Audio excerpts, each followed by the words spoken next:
हर साल गर्मी पड़ती है, लेकिन इस बार जो हो रहा है वो एक नॉर्मल समर जैसा फील बिल्कुल नहीं दे रहा। सुबह घर से बाहर निकलते ही तेज जलती हुई हवा फेस पे लगती है। वो सिर्फ एक डिस्कम्फर्ट नहीं है। 2 मिनट धूप में खड़े हो जाओ और बॉडी ऑलरेडी थकने लग जाती है, प्यास लगने लगती है, एनर्जी ड्रॉप हो जाती है और दिन के बीच में ही लगता है कि बॉडी ओवर हीट हो रही है। ये सिर्फ आपका पर्सनल एक्सपीरियंस नहीं है। IMD ने ऑफिशियली वार्न किया है कि इंडिया के कई पार्ट्स में हीट वेव कंडीशन शुरू हो चुकी हैं और आने वाले दिनों में टेम्परेचर और भी ज़्यादा बढ़ने वाला है। मतलब जो अभी आप फील कर रहे हो वो शायद बस एक शुरुआत है। अब प्रॉब्लम सिर्फ इतनी नहीं कि गर्मी ज़्यादा है। डॉक्टर्स कह रहे हैं कि ये एक्सट्रीम हीट डायरेक्टली हेल्थ को इम्पैक्ट कर रही है। हॉस्पिटल्स में डिहाइड्रेशन के केसेस बढ़ रहे हैं, लोग हीट एग्जॉशन के साथ आ रहे हैं, डिजीनेस, हेडेक, नोजिया और वीकनेस जैसे सिम्टम्स कॉमन हो गए हैं और कुछ केसेस में सिचुएशन हीट स्ट्रोक तक पहुंच रही है। एक्सपर्ट्स कहते हैं कि जब टेम्परेचर इतना हाई हो जाता है तो बॉडी का नेचुरल कूलिंग सिस्टम जो स्वेटिंग के थ्रू काम करता है वो प्रॉपरली फंक्शन नहीं कर पाता। इससे बॉडी का इंटरनल टेम्परेचर धीरे धीरे बढ़ने लगता है। अगर टाइम पर हाइड्रेशन, रेस्ट और प्रोटेक्शन ना ली जाए तो ये कंडीशन सीरियस हो सकती है। सबसे कंसर्निंग बात यह है कि बहुत लोग अभी भी सिचुएशन को लाइटली ले रहे हैं। लोग सोच रहे हैं कि AC है, पानी पी लेंगे, मैनेज हो जाएगा, लेकिन रियलिटी ये है कि इस बार की हीट वेव नॉर्मल नहीं है। तो अगर आप डेली ट्रैवल करते हो, आउटडोर काम करते हो या दिन का कुछ हिस्सा भी बाहर स्पेंड करते हो तो आप ऑलरेडी रिस्क जोन में हो। इस वीडियो में हम बात करेंगे और समझेंगे कि हीट वेव कितनी डेंजरस है, क्यों बढ़ रही है, कौन लोग सबसे ज़्यादा वल्नरेबल है और सबसे इम्पोर्टेंट, आप अपने आप को इस एक्सट्रीम गर्मी से कैसे प्रोटेक्ट कर सकते हो।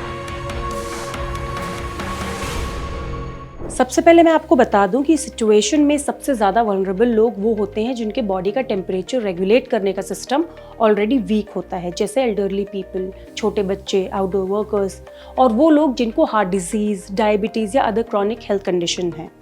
इन लोगों में बॉडी हीट को बैलेंस करने की कैपेसिटी रिलेटिवली कम होती है, इसलिए ये लोग कंपैरेटिवली जल्दी ओवर हीट हो सकते हैं और उनके लिए सिचुएशन और भी रिस्की हो जाती है जब टेम्परेचर कंटिन्यूअसली हाई रहता है और बॉडी को रिकवरी का प्रॉपर टाइम नहीं मिलता। अब इस पॉइंट के बाद सबसे इम्पॉर्टेंट बात आती है कि कैसे आप खुद को मैक्सिमम प्रोटेक्ट कर सकते हो इस उबलती हुई गर्मी से। और ध्यान रखो, ये कोई कॉम्प्लिकेटेड, एक्सपेंसिव या एडवांस सॉल्यूशंस नहीं है। ये बस सिंपल, प्रैक्टिकल और डेली लाइफ में ईजिली फॉलो होने वाले हैबिट्स हैं जो अगर कंसिस्टेंटली की जाए तो हीट के इम्पैक्ट को काफ़ी हद तक रिड्यूस किया जा सकता है। सबसे पहला है staying indoor safe. Heat wave के टाइम घर के अंदर रहना ही सबसे सेफ ऑप्शन होता है, लेकिन सिर्फ अंदर रहना इज़ नॉट इनफ।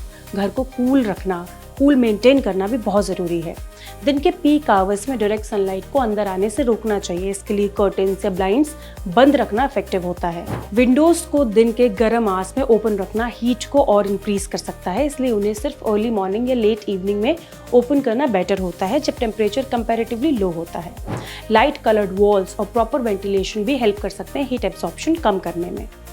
अगर घर ऑलरेडी हीट ट्रैप कर रहा है तो फैन या कूलर का स्मार्ट यूज़ और शेडेड रूम्स में टाइम स्पेंड करना बॉडी को ओवरहीटिंग से बचा सकता है। दूसरा है हाइड्रेशन।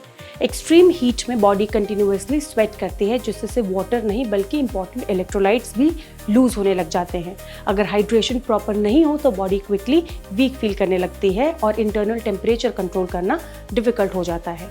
इसलिए सिर्फ प्यास लगने का वेट करना गलत अप्रोच है। रेगुलर इंटरवल्स पर पानी पीना ज़रूरी होता है।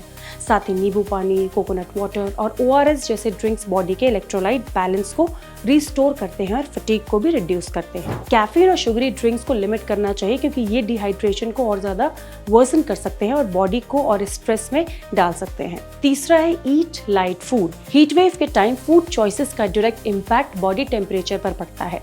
हैवी, ऑयली और स्पाइसी फूड्स डाइजेशन के टाइम एक्स्ट्रा हीट जनरेट करते हैं जो ऑलरेडी एग्जिस्टिंग हीट स्ट्रेस को और इंक्रीज कर देता है। इसीलिए टाइम पर लाइट और इजी टू डाइजेस्ट फूड्स लेना बेटर होता है। फ्रेश फ्रूट्स जैसे वाटरमेलन, क्यूकम्बर, मस्कमेलन और साइट्रस फ्रूट्स बॉडी को हाइड्रेट भी करते हैं और नेचुरल कूलिंग इफेक्ट भी प्रोवाइड करते हैं।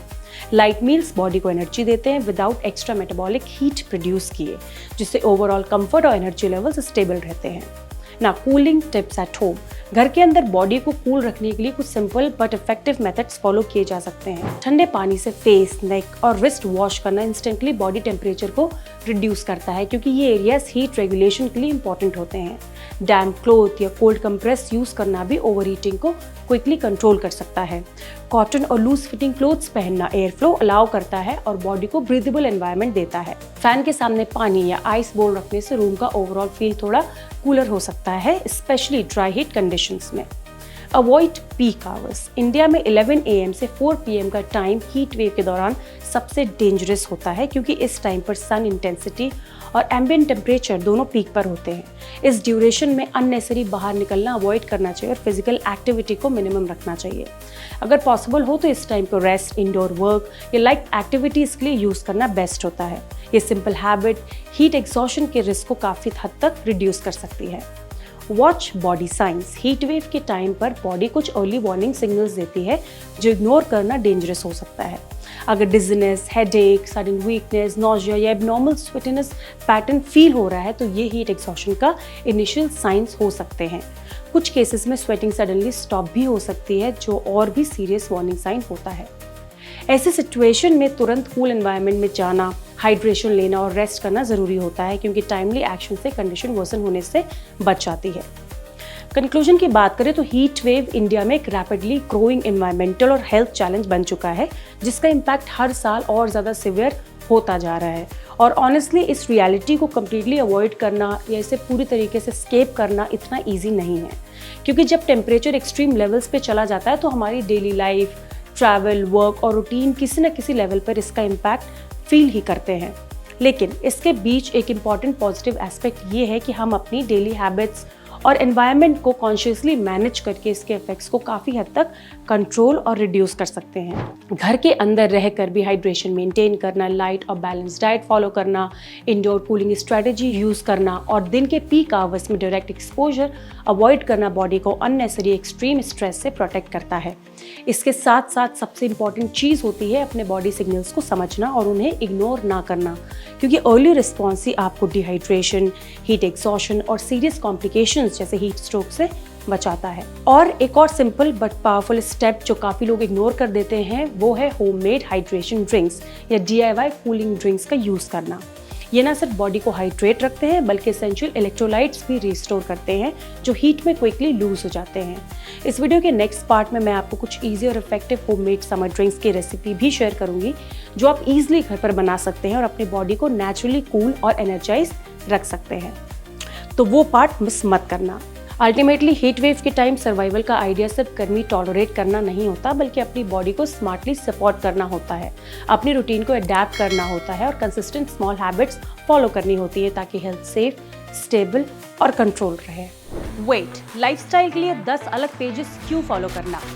Health, fitness, yoga, mental wellness, सब कुछ एक ही जगह, fit Tak. Simple tips, expert insights, real conversations. Life upgrade करो easy way. Watch only on fit Tak YouTube।